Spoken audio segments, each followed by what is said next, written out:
Gaza needs to be leveled and the Palestinians need to be done away with. Facts. Now, before I tell you how I came to this well-educated, well-informed, great decision, let's talk about the entire Israel-Palestine thing. Now, this issue is making the news, making the rounds absolutely everywhere. You may have heard of it, you may not understand. I'll break it down. So you've got the Middle East, you've got two countries. You've got Palestine, you've got Israel. Israel has the Jews, Palestine has the Palestinians, who are Arabic. Anyway, so these two countries are fighting over a patch of sand, the Holy Land as they call it, known as Gaza and another area. But they're basically these two countries fighting over this little hunk of land. And it all goes back to around the 1940s when the entire world, the United Nations, all the countries, all the representatives got together and said, this is this, that is that. They all agreed on it. But the Palestinians are of course pissed off about it because they didn't get a good deal, or at least what they thought was a good deal. So bring that forward to today. Israel, the Jews, they want that patch of sand. The Palestinians are holding out saying it's our special patch of sand, and these two countries are fighting over it. You got Israel, which is a mostly developed country. It's first world, it's modern, they got all the problems, transgenders, liberal politics, the rainbow flag. They've got all that good stuff going on down there in Israel. Yes, they even do use Twitter. Now, then you've got Palestine. Now, the thing about Palestine is it's a bit of a third world shithole. It's a bit of a tent city, and they are in no hurry to get educated. They're in no hurry to get jobs. They're in no hurry to better themselves. They're keeping it real like G's down there in Palestine. Gaza, the Palestinians, the culture, the government, it's essentially third world, and they don't want to change it because they want to keep it real. And that's of course where this conflict comes about. The Jews want to develop the land, they want to push it forward, modernize it, bring it first world, improve facilities, make it a great place. Palestinians don't care, they want to keep it real, they want to keep it Arabic. They're the rightful true blood owners of this holy patch of sand. So they're of course squabbling over it. Now, the thing about Palestine and the Palestinians is, like I said, they don't want to get educated, they don't want to get jobs, they don't want to do nothing. It's essentially the bad part of town.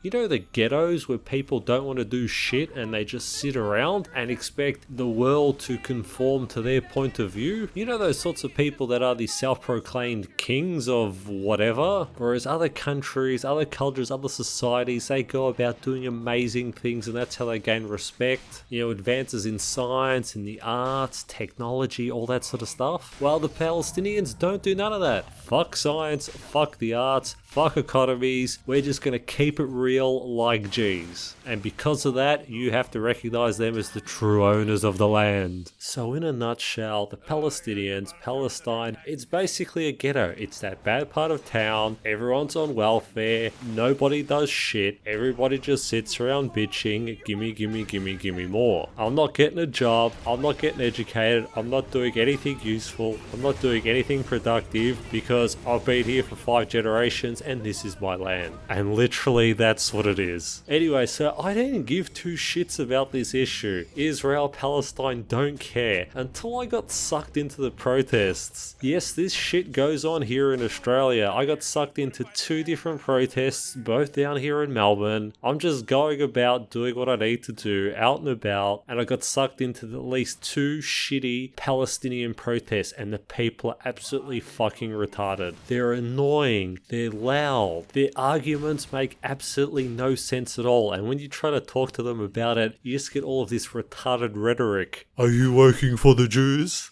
And you get dumb shit like that. And this is here in Melbourne, Australia. There are real problems. There are serious problems going on in this country. And instead, these retards decide to protest some bullshit that's happening on the other side of the world in the Middle East. There's a lot of scary, evil things happening in this country, carried out by the Australian government. This stuff affects me on an almost daily basis, and I don't post it on YouTube because it is just far too crazy and you wouldn't believe any of it. But I'm just going to simply say, there's a lot of issues living in a prison colony run by British convicts. And no, I'm not one of those people. I'm actually European, but yet I do live live in Australia. But coming back to the Israel-Palestinian thing, I didn't give a shit until I actually saw these protests, I saw the people, I saw their dumb message, and now I'm just on the side of Israel, I'm on the side of the Jews, because they're just not annoying and stupid. And it's that simple. If Israel has to send the tanks, they have to send the planes, they have to send the bombs, if women and children have to go, completely fine with it, I understand. Now, if you don't believe me, head down to one of these protests for yourself, see for yourself, see how dumb it is, see how retarded it is, see how it's all run and led by Twitter and Twitter people, and then make up your own mind.